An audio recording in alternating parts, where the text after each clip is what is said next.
What really cracks me up is how the bikes here, I think the rule is as long as it rolls, as long as it gets you from point A to B, it works. So biking to school, every other bike is making some squeaky noise or have a kickstand dragging, whatever it may be. So it's been funny to see people on bikes that I think back in the US you would think is a piece of junk and not be able to ride, but I think the typical Dutch bike is just anything that will get you from point A to point B.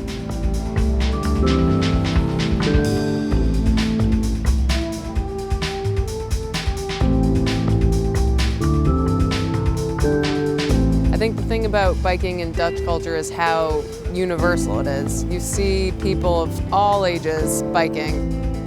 When I see a 6-year-old woman on a bike, I think it's absolutely adorable because I've seen that so few times in my life. So you have 7-year-old men biking, you have people biking around their 1-year-old child. So it's not for the young and fit exclusively, it really is a universal thing for all ages.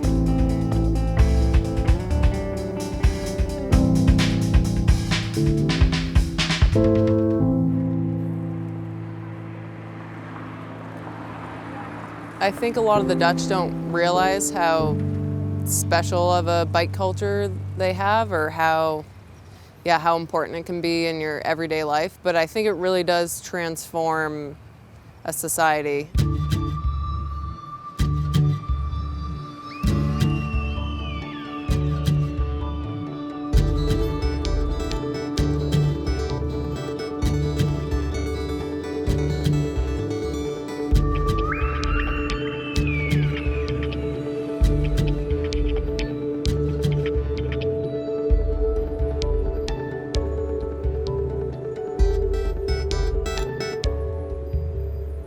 What is most typical about Dutch cycling culture is that it's, for most people, not reflected upon. So you just cycle. If you go to the cinema, if you go visit friends, if you go to school, you just take the bike. So it works because it's something that is self-evident and not reflected upon and not a conscious something that you think about.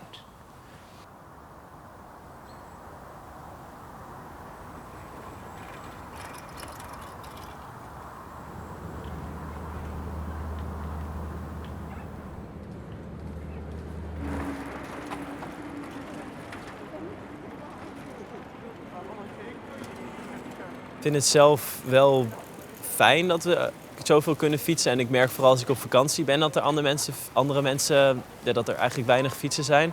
Maar ik ben er niet heel bewust mee bezig dat ik het super speciaal vind. Omdat je er eigenlijk gewoon een beetje mee geboren en getogen wordt hier op een fiets. Iedereen heeft wel minimaal 1 fiets. Volgens mij zijn er ook meer fietsen dan mensen in Nederland. He's absolutely right. The Netherlands has 17 million inhabitants and they own a whopping 22 million bicycles, a statistic the Dutch are really rather proud of. On average, a Dutch person cycles around 1,000 kilometres each year, and adolescents cover twice that distance. In fact, more than 25% of all trips are by bike, while in some Dutch cities, this increases to over 60%.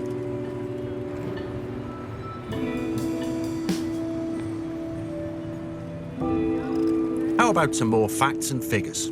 Half of all commutes by train in this country start with a bicycle trip. Just think about that. Every morning, 600,000 bicycles arrive at railway stations across the country. 12% of those train journeys also end on a bike or, increasingly, on a shared bicycle for the last mile to work or school. These bikes, of course, need to be parked. The largest bike parks now hold over 25,000. Amazing, but still not enough. Every 6 months or so, another, even bigger bicycle parking area is opened. No wonder that the largest bike parking areas in the world are found in the Netherlands.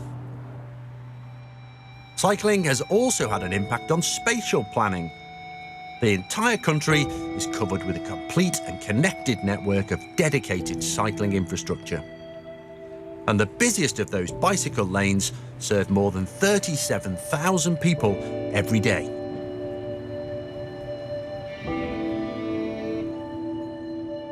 But just why do so many of the Dutch opt for the bicycle by default? And what does this mean for everyday life?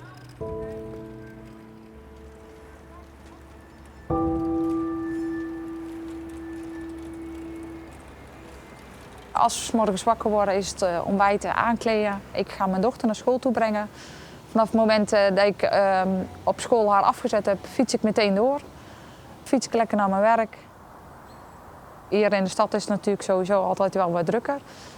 Ik heb ook een stuk zeg maar, helemaal langs het spoor. Maar op het moment dat ik Os echt uitfiets en ik langs de weilanden kom, is het echt lekker rustig en is het verstand op nul en gaan.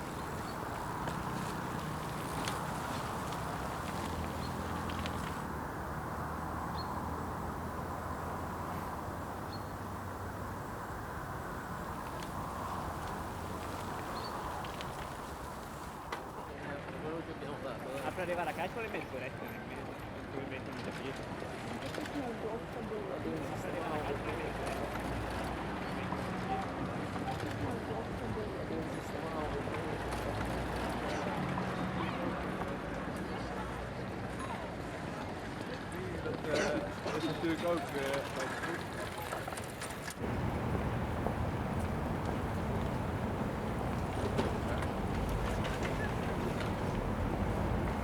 Ik gebruik het natuurlijk gewoon voor mijn werk. Daar is hij heel erg belangrijk voor. Ik ben accountmanager en dat doe ik vooral in Amsterdam en in Den Haag. Ja, weet je, kijk, soms vinden mensen heel vreemd om te zien dat ik op een fiets aankom. Want ze zijn heel erg gewend dat een accountmanager in een pak loopt en in een auto zit en met een koffertje rondloopt. Maar ja, weet je, in een stad zoals Amsterdam is dat gewoon niet te doen. En ben je gewoon veel sneller en veel makkelijker overal met een fiets. Plus, het maakt het werk gewoon echt 10 keer leuker, vind ik persoonlijk.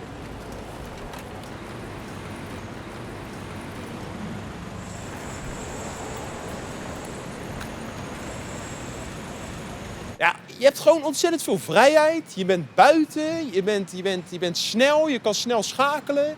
Je ziet nog eens wat. Ja, het is gewoon tof.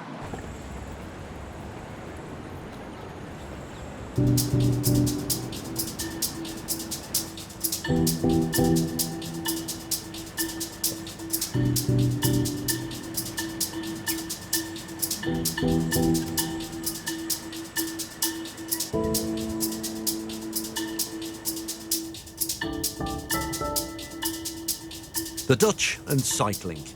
It might not be in their genes, but it's certainly become a central part of their culture. There seems to be an unconscious awareness of the bicycle in everybody's mind, and that doesn't just go for cyclists. Pedestrians, people driving cars or using public transport, they all interact with bikes as part of their everyday life. It's almost as if Dutch cyclists are impervious to any and all weather. They continue to get out on their bike in conditions where most of us would think being on two wheels is the worst idea ever. But they'll soldier on, or rather pedal on, regardless, perfectly confident they'll reach their destination in the end and in one piece. Visit the Netherlands and you'll struggle to find a cyclist-free vista. They're everywhere, smack in the bustling city centres, in the smallest hamlets and everywhere in between. On all types of road, from smooth tarmacked cycle highways to cobbled village streets and unpaved rural lanes. Day or night, pedalling doggedly to get wherever they want to go, to do whatever needs to be done. Like any mode of transport, bicycles carry loads, and sometimes not just the rider. For the short period when Dutch kids don't yet cycle themselves, parents simply give their offspring a lift. And it's not just children that get ferried about. The Dutch and their bikes, inseparable, incorrigible.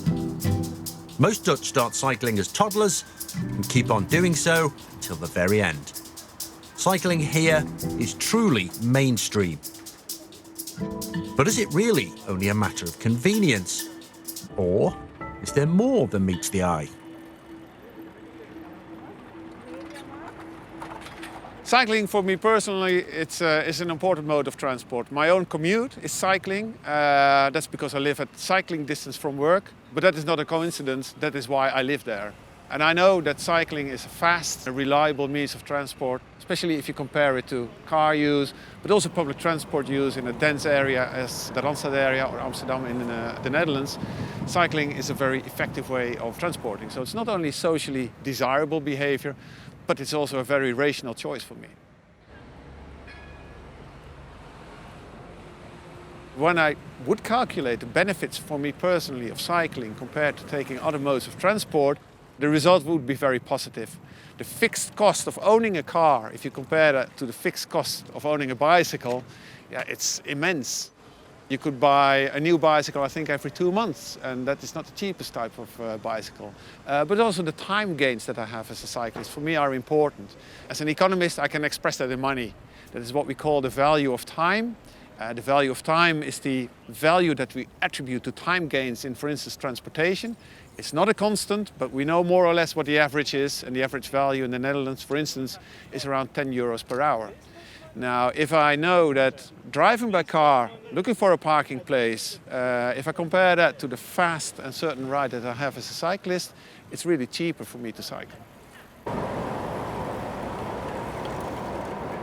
So if we calculate what the value to the Dutch society is of having cycling and having it at this scale, we can find enormous sums of money. And that has to do with the fact that cycling, it's not only for the person, him or herself, cheaper, but also for society. Let's say the amount of space that we need to transport a car from A to B versus the space that the cycle occupies, it makes the supply of infrastructure capacity a lot lower for cyclists than for car travelers. But also the health benefits has an important societal aspect that has to do with the insurance premiums for health safety, but also the value that people themselves attach to, well, being healthier and being safer.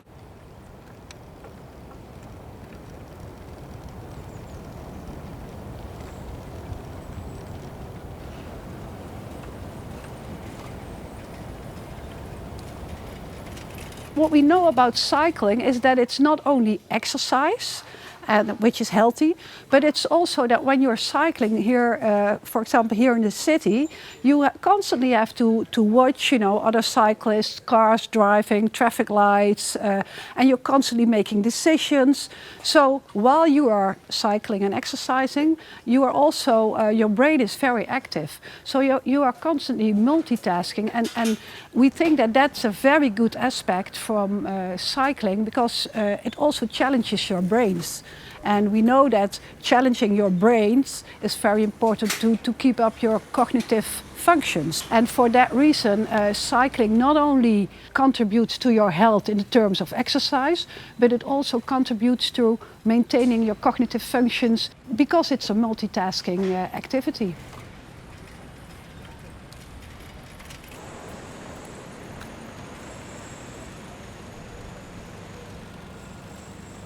Normally when I'm cycling from work, half an hour cycling really helps me take out my thoughts from busy things happening, and I clear my thoughts, and I see it as very good meditation therapy.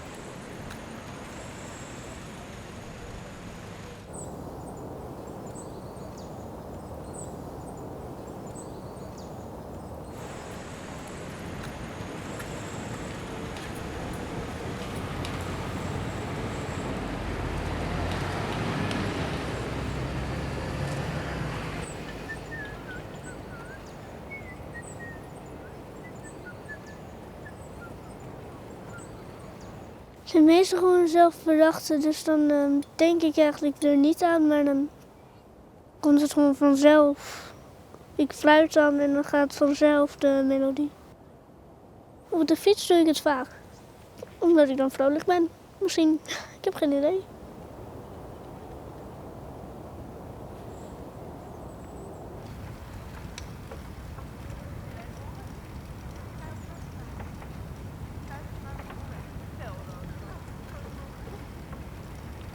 Deze fiets is, even kijken, 2,5 jaar oud en er staan nu meer dan 10.000 kilometer op.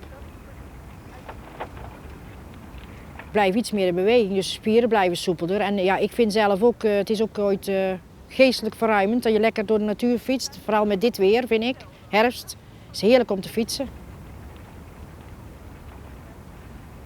Ik probeer zoveel mogelijk om toch dan zitten dan 3 standen op deze fiets, om gewoon stand 1 te houden. Dat ik wel zelf meer moet helpen, maar dat ik in ieder geval met een viaduct op fietsen of iets meer wind, dat ik toch een beetje steun krijg. Maar wel proberen om zoveel mogelijk zelf nog, want anders dan, ja, dat is gewoon goed voor de spieren en dan heeft het ook nut voor mijn lichaam. Dus als ik op stand 3 zet, dan ga ik huppakee 24 en ik hoef zelf eigenlijk bijna niks te doen. Maar dat noem ik dan niet echt fietsen, dus ik moet er wel iets voor doen. Yeah, when you're cycling, you can focus and you leave all the rest behind. You leave your problems and you focus on the direction you're going to. It liberates people. It liberates them in their mind. And when you do that together in nature, open air, it creates this energy in our brains that really makes us happy.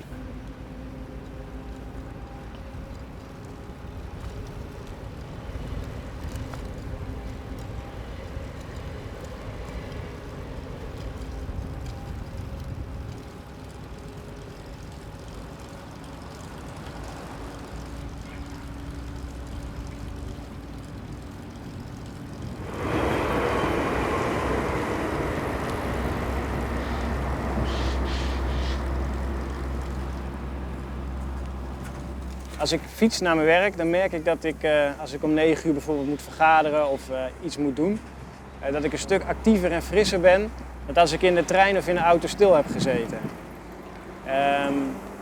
Dus het komt er eigenlijk op neer dat ik behoorlijk veel vrolijker en beter presteer, naar mijn mening, met name in de ochtend als ik met de fiets ben geweest. Ik heb mijn sporten dan al gehad, eigenlijk sport ik dan 2 keer op een dag. En ik merkte wel dat ik daarmee met een veel blijer gevoel naar mijn werk ga.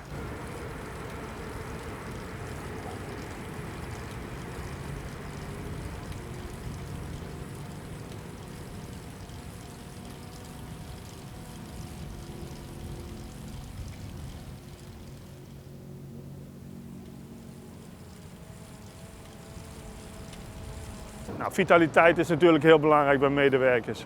Als je op de fiets naar je werk komt, dan heb je net even een leeg hoofd op het moment dat je gaat beginnen.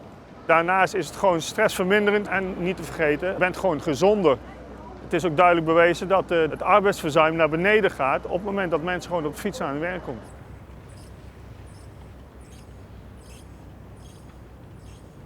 Well, cycling is a great way to exercise, to be active, and great to move from A to B and use your bike, have the feeling of freedom, and at the same time it's a very good activity for your health. So that's very important. And besides of that, it's a wonderful way to create ideas, to become creative. It has been shown for many people a very great way to have your creativity come to the surface.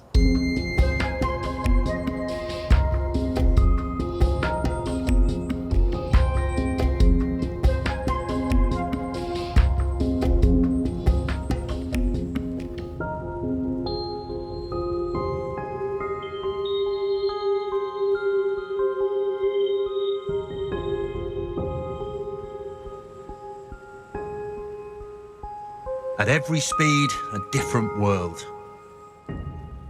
With every pedal push, the creaking workings of the time I had have and mould into my insight.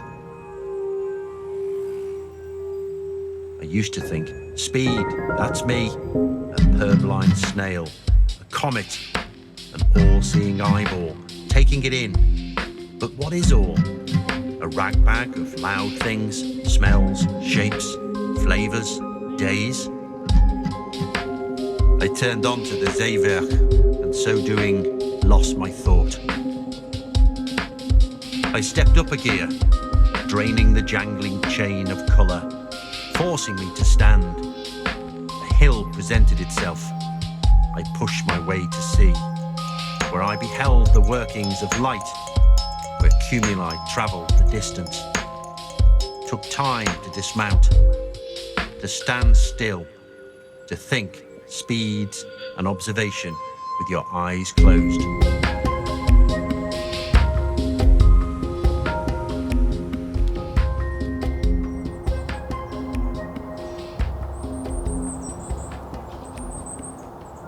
The story of the bicycle is a story of a simple means to reach a lot of complex goals. And for me personally, it's the story of living in a city that is human-scaled, that allows me to engage with the social and spatial environment in my personal life. And I feel a very strong moral obligation to help others tell that story better, to expand the narrative of cycling beyond the things that we already know, and to include the intangible effects, the things that we take so much for granted. We talk about mobility. It's a well-developed field, academically and again politically and so on and so forth. But it's really developed as a field that responded to the emergence of the car in the city. And because of that, a lot of focus on mobility and the discussions we have is very much focused on these very explicit effects. The effects of travel time, for instance, economic effects, now also including health effects. The things that we can count very well became very dominant. Because of this, they fail to see what is called the intangible effects of cycling. So this idea that cycling and walking actually bring to the fore a lot of characteristics and effects that if you talk to people, they will talk about it. But we fail to sort of recognize that in our models. We see that cyclists, for instance, they don't take the shortest route, all of them, from A to B, but they often diverge from that. And some people even diverge from that on a daily basis. So they sometimes go left, sometimes they go right, which is very hard to explain with the standard parameters and indicators that we normally use to predict travel behavior.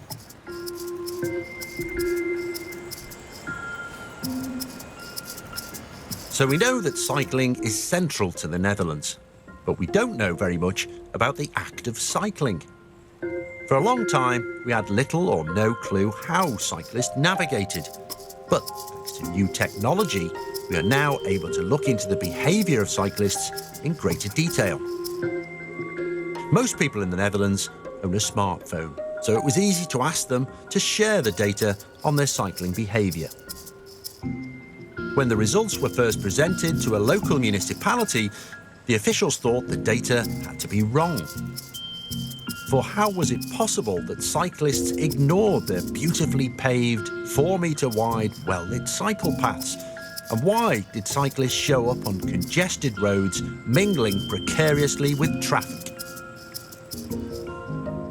On closer inspection, it appeared that the accommodating road was, well, rather boring, whereas the other route offered an exhilarating experience. The gathered data clearly pointed to the conclusion that choices were being governed much more by the senses than the coldly logical plans of traffic designers. In fact, the behaviour of cyclists has always been prone to speculation. Popular belief is that cyclists simply ignore all the traffic rules. Yet at the same time, data showed the number of accidents is surprisingly low. It's almost as if cyclists behave like a flock of starlings that fly and swirl like a single organism, without a leader or a plan, and, more importantly, without any collisions. When seen from above, it looks like a highly choreographed performance. How is that possible? Well, cyclists use all their senses as input for their choices. They feel happy, mingling in crowded areas. If they could, they'd go with a minimum of safety measurements and traffic signs. This is because cyclists are in direct communication with their fellow cyclists, so are able to interpret barely noticeable body movements and facial expressions of those around them, and decide in a split second who needs right of way in the situation at hand.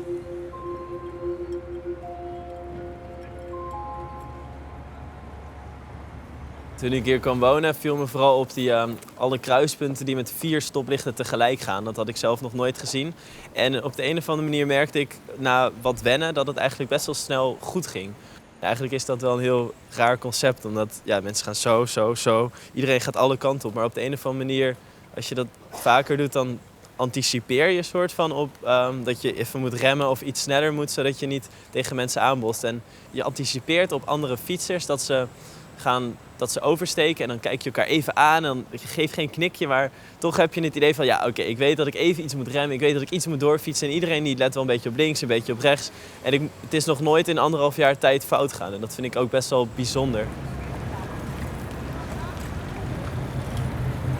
More often than not, people assume that in the Netherlands people cycle more frequently because of the good infrastructure.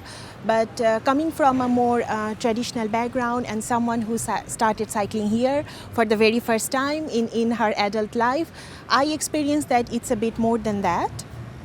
It also relates to the culture of mutual shared respect, but also the culture of trust among the users of the infrastructure. So for example, when I travel with my daughter in a cargo bike, which takes a lot of space, I trust that my fellow cyclists would adapt to the slow pace. And I know that they would be accommodating, they would anticipate my maneuvering, and they would react or respond compassionately. And the same goes for the car users. I also have this shared trust that they would show tolerance and even wait until we cross the road, even if when the lights turn green for them. And this translates into also the sense of bonding among the road users, because Dutch people love to cycle together, which gives them a shared form of happiness. And most importantly, it gives them the sense of freedom, the freedom of choice, the freedom of movement.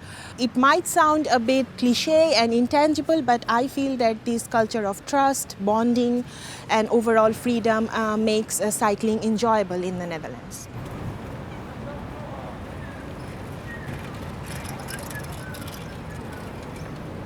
Cycling is a form of mobility that allows people to meet each other in public space in such a way that they actually have to negotiate with each other. So you're not only seeing each other, you're actually in active contact to arrange ways to manage traffic.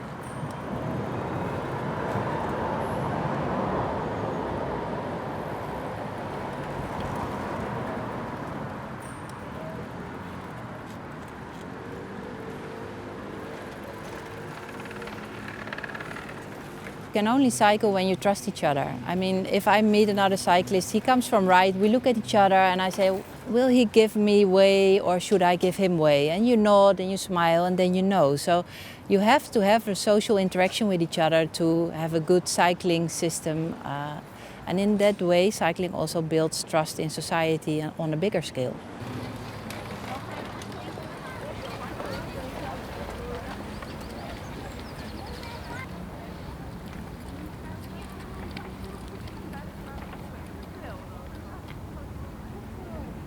Dutch children are the happiest children in the world just because they can go farther and farther from their house, not just stick to the house, but they feel free to do this with friends and to do this in an autonomous way. Parents support them, they say, okay, we believe in you, we leave you, and this is the best education you can give. Now, in this way, cycling is a good metaphor for a good education.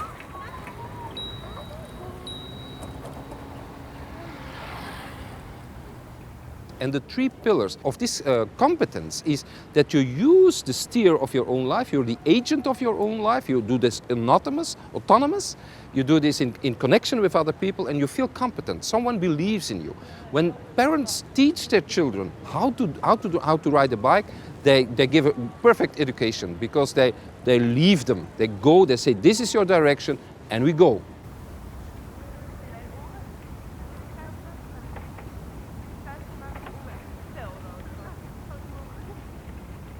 Nou, als eerste had ik zijwieltjes, maar ik weet niet meer hoe ik dat leerde. Mijn papa zei dat ik met zonder zijwieltjes kon, maar ik geloof niet. En toen ging ik proberen en toen lukte het. Soms fietsen we gewoon een rondje, als het mooi weer is. En soms gaan we dan gewoon fietsen. Gewoon een eindje fietsen.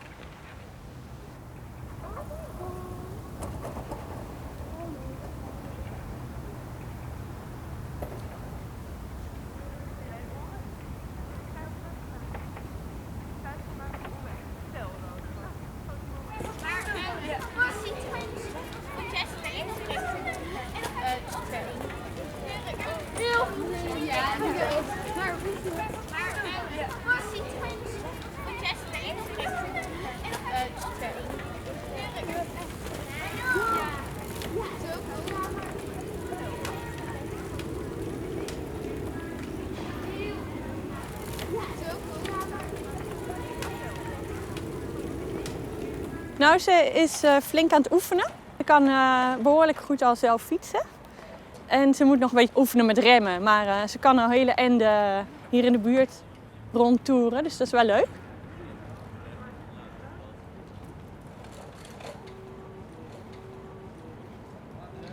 Ik vind het zelf wel een beetje spannend, maar ik vind wel dat ze het moet gaan kunnen natuurlijk. En dat ze gewoon, als ze wat groter is, zelf naar vriendjes kan fietsen. En ja, het is gewoon wel super tof als zij zelf kan fietsen. En ik denk dat we in de zomer ook wel echt de brug over kunnen samen. Dat ze echt naar Nijmegen kan fietsen. En dat we dan haar gaan belonen met een ijsje of zo in het centrum.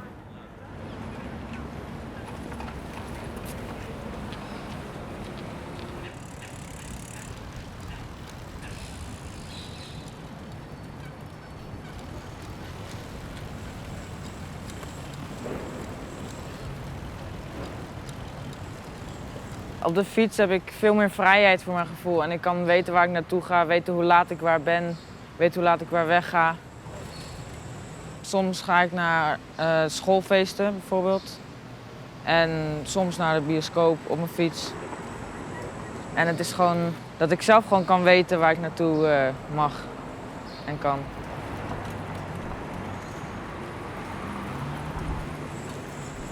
What makes us feel happy, right? So we traditionally think, psychologists think it has to do with your relation with others. It has to do with health. It has to do with how much money you have. But very few have ever thought of the possibility that it has to do with our freedom to move around. And we know that Dutch adolescents are extremely happy in particular. And one thing that came to my mind was it might have to do with the possibility they have to move around easily with a bike. It could be that biking gives them the possibility to cover a kind of natural area, a social area, hunting area, that fits with their social needs, right? So you could imagine that babies or small toddlers have a kind of social area that could be 5 feet away from their parents. But adolescents, possibly, for adolescents this could be the city. How could you cover the city better than with a bike? It gives them the possibility to explore their own social networks, people they like, people they don't like. They can stay away, they can kiss their girlfriend behind a church. I mean, everything is possible with your bike, and you know that you can be quickly home at 7 o'clock if you have to.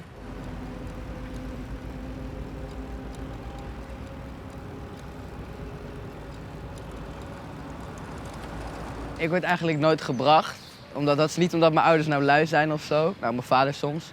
Maar omdat het is veel fijner om te fietsen en we wonen in een klein dorp, dus dan is het ook veel makkelijker op de fiets. Je bent er veel sneller. En ik ga eigenlijk naar alles toe, naar voetbal, naar school. Je kan ook lekker je energie in kwijt en je kan er lekker gezellig kletsen met je vrienden op de fiets.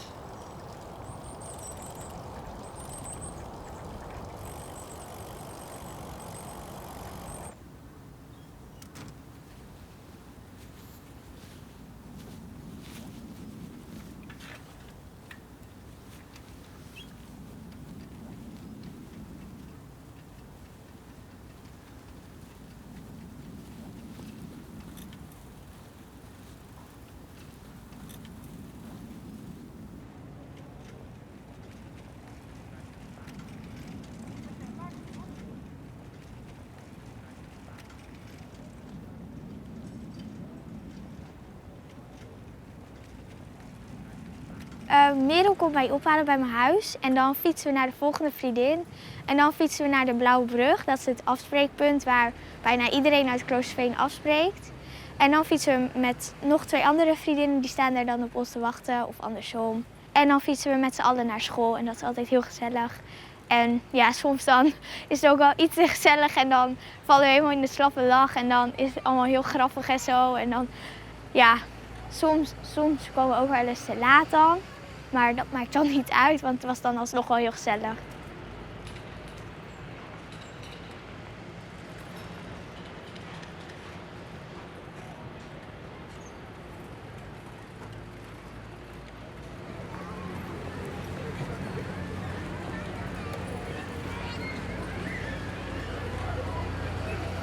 Cycling is relating not only to the idea of utility, but also very much related to fun and being together. So what you would see a lot on the bicycle paths is that people talk to each other. They hold hands, they touch each other, they meet each other, they greet each other, they look around, so they actively engage. If you cycle past a cafe, you almost automatically, your line of sight is drawn into the cafe. So it makes that what you see on the street is that people become almost automatically very open to interaction with all their senses.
When I arrived to the Netherlands, the main difference that I saw is that this is a country where status is really not important, and it's not status oriented. People are not expressing their status by the belongings. You never can say how much money a person makes by what does he have.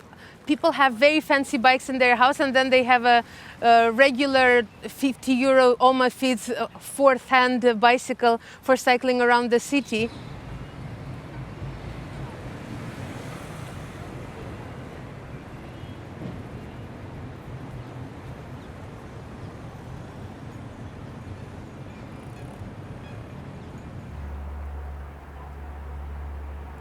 In the Netherlands, Cycling has remained so effective because it fits with an egalitarian ethos that's very central to Dutch society. So cycling is part of showing that you're normal, that you're not above others. So I say it's a form of conspicuous non-consumption. And you can see this in the Dutch royal family. So ever since Queen Wilhelmina, who is the great-grandmother of the current king, all the Dutch royals have been seen biking, actually used their bikes, but also have had their photographs taken, showing themselves on a bike, because this is a symbol of normalness. Even though I'm the queen, even though I'm the king, I'm also cycling because I'm also a normal person. And this is a very strong example of this Dutch egalitarian ethos. Showing your prestige by having really expensive cars may actually work against you. And at the same time, having a sort of bad-looking, rickety bike may be a symbol of a specific form of prestige. So this is what the Dutch royals show. Look, I have remained normal, I'm not above you. And similarly, also all the prime ministers, they do the same. They go to their work on their bikes, but they also make a point of being photographed, going to work on their bikes. So it works in your favor. It's a signal of a very specific form of status in an egalitarian society. In social science research, there have been a number of indicators showing that egalitarianism, so a fairly equal distribution of income, tends to lead to an increase in welfare in society as a whole. For instance, there's a famous study by Wilson and Piquet, two epidemiologists, showing that egalitarianism means better health and better welfare for everybody in society, including the richer people. So there are some reasons to assume that a more equal distribution of wealth and welfare will increase welfare of everybody in the society.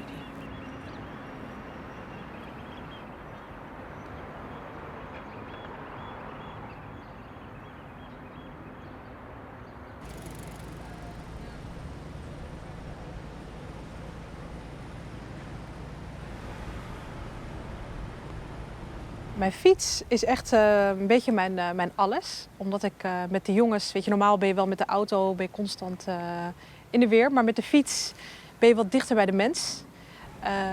Ze zitten voor en achter. Eigenlijk de voorste die kan al lang niet meer voor, maar het is gewoon te gezellig. En fietsen brengt toch wel, ja, wat ik zei, dichter bij de mens. Je maakt gesprekken met mensen, je komt elkaar tegen. Maar ook, mijn kinderen zijn heel sociaal. Dus het is eigenlijk aan de lopende band zijn ze aan het zwaaien naar mensen of dingen aan het roepen van hé meneer. En dat maakt het allemaal laagdrempelig om elkaar te spreken. En vaak kom je wel eens mensen tegen die je in een normale leven niet eens tegen zou komen of niet eens een gesprek zou aangaan. Zoals bijvoorbeeld een persoon, ongeveer 50 jaar, een oudere man, met een pak, weet je, die je normaal niet eens zou willen aanspreken, maar die dan met de kinderen lacht. En voor je het weet sta je stil en heb je een gesprekje. En het gaat dan op een gegeven moment zo door, zo verder en zo diep dat je het over de huidige maatschappij en de verharding hebt. En dat zijn wel dingen waar ik echt gewoon een half uur voor zo kan blijven stilstaan. Met de kinderen zeurend van gaan we doorfietsen. Maar het is dan zo leuk dat je ook wel een binding hebt met elkaar. En dat, daar zorgt dan dit vervoermiddel dan voor. En dat is gewoon eigenlijk te gek.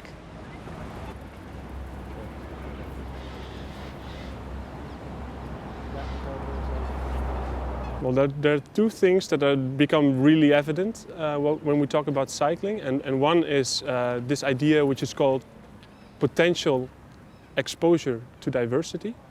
And the potential exposure to diversity means that while being in public space on a bicycle, you meet the proverbial other. So you meet other people than the people that you normally meet in your close circle. So that's very specific of cycling and walking because they expose you literally all your senses to the other. And the second thing that's really peculiar about cycling is the fact that you negotiate in motion. So while being in a flow yourself, you have to actively negotiate with others to allow yourself to flow and to allow the whole public space to function. towns organized around cycling have a specific sort of public space and public culture. And this has to do with, first of all, with the fact that they are fairly compact, so they're not too large because the distances are smaller than with cars. It also means that amenities are more equally distributed because they have to be in bikeable distances.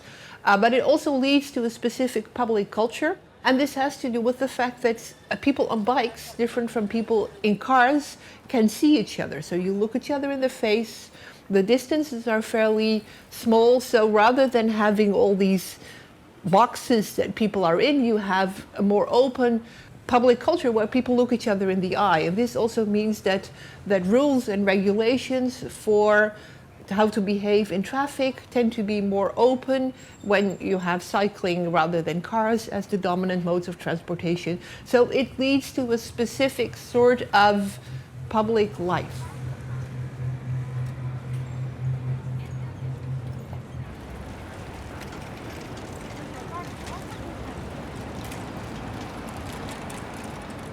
Well, there are two models, you might say. You have the open planning system of modern city planning and architecture, the functional city, in which buildings are freestanding in space, and you can walk around the buildings and admire them, the icons.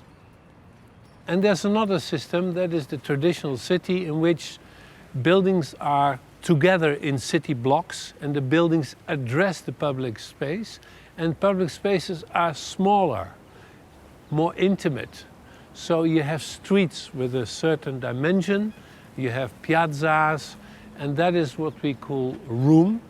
And the other system in which buildings are freestanding in space, we call there the space.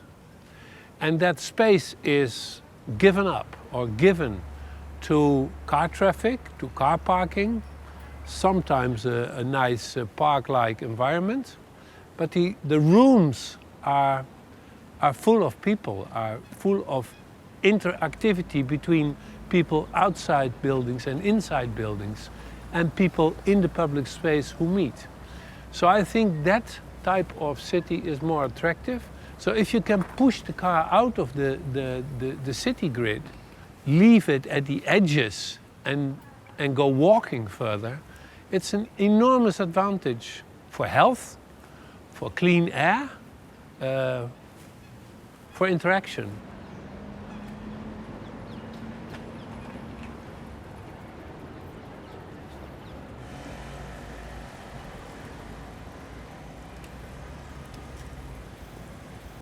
I love biking. I think especially when you're coming to a new city, it's the best way to see everything, smell everything. It just is a different way to experience a city, I think, and get to know a city. I think because bikes are slower than cars, you have the time to soak in a lot more while you're on the road.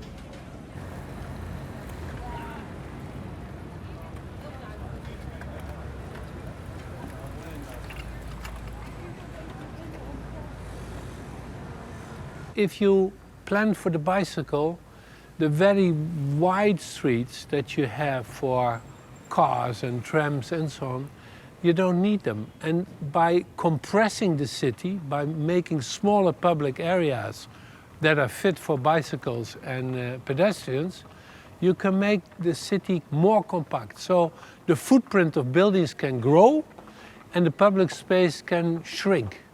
And the shrunken public space is good for the bicycle, but also for eye contact between people. If someone walks there at less than 15 meters, I can recognize him or her. I can salute. I can make contact.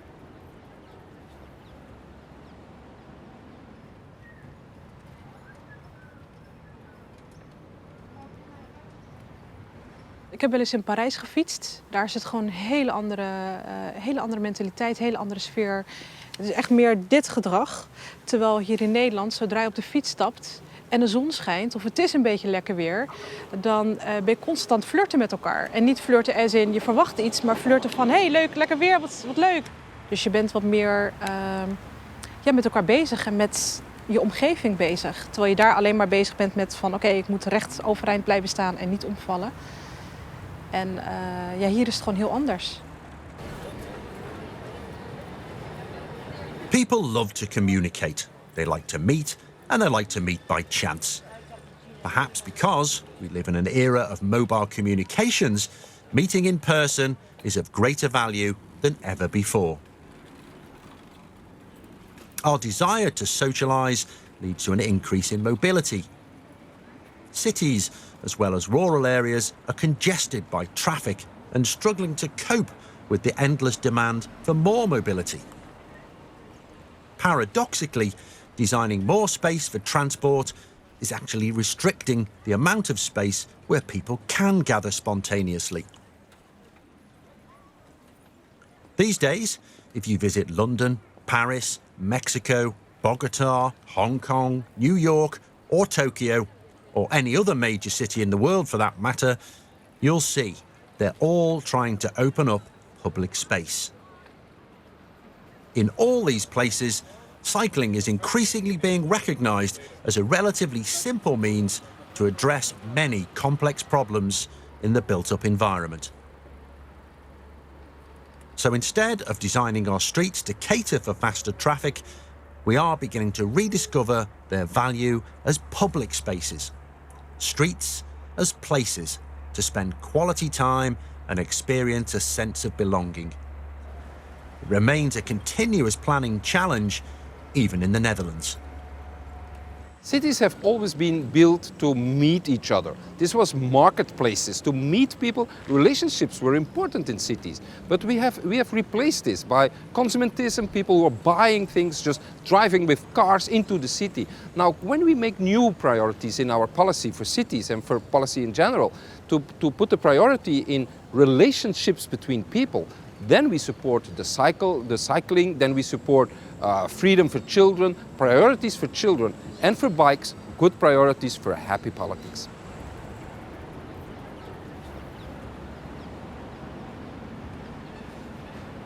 We should learn from this conversation that the way that we currently talk about transport is very systematic, instrumental, technical. It's about flow, it's about safety, it's about speed, and it's about time and money. While what we learn from this current conversation is that being mobile also has to do with all kinds of other elements, like creativity, equality, trust, and the like. I think overall it means that if we talk about traffic, we don't talk about flow anymore, but we talk about what kind of society we want to be, what kind of city we want to be. And if we manage to do that, we reclaim this conversation about traffic space and talk about public space. And we stop thinking about organizing interaction through external rules and embrace this idea of human interaction, eye contact, as a way to organize this space in our cities.